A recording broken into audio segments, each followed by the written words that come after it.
enjoy na lang natin. Yeah! Picture! Picture! Let's pose! Check-in! Check-in! Alright! Yeah! Wow, ganda! Isa pa!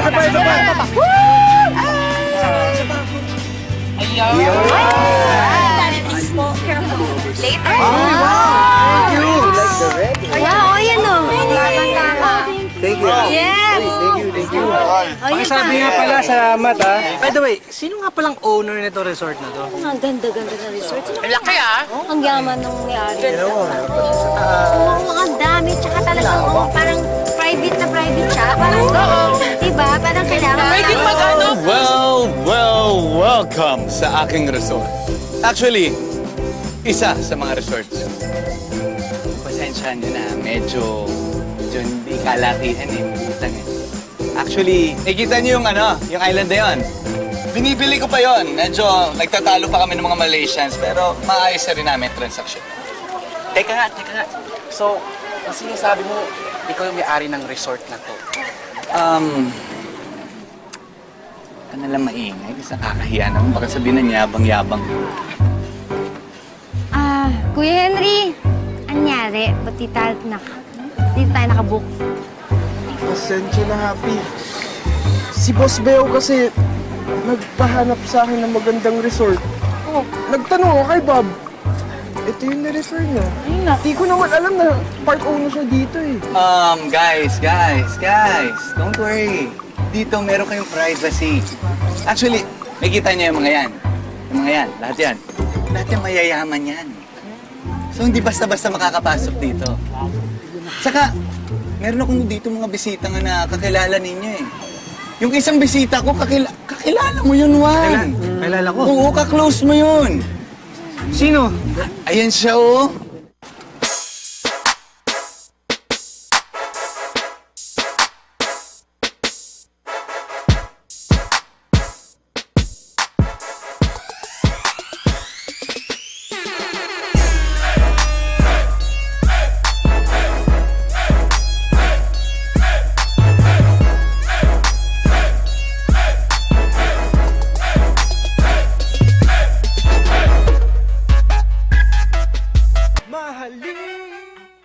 Kung minsan, kakaiwas mo sa malas at sa tukso, sila pa ang kusang hahanting sa'yo.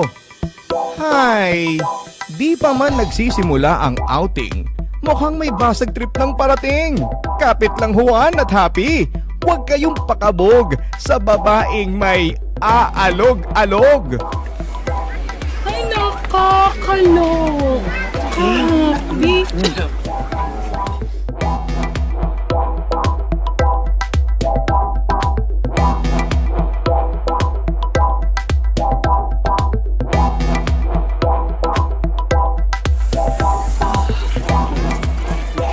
Bob, ano namang ginagawa ng babaeng yan dito? Teka lang, nagsasalbabida ako kasi baka malunod ako. What are you saying?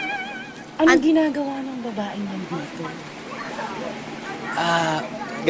Guys. Si Agatha, regular customer ko yan dito. Every weekend nandito siya. So, ayun. Talagang nananadya ka, Agatha, no? Sinusundan mo kami. Ano akala mo sa akin, stalker? Maganda ko namang stalker, Happy. Hindi ka lang stalker. Abangers, mga agaw ng asawa. In short, kontrabida ka ng buhay naming lahat.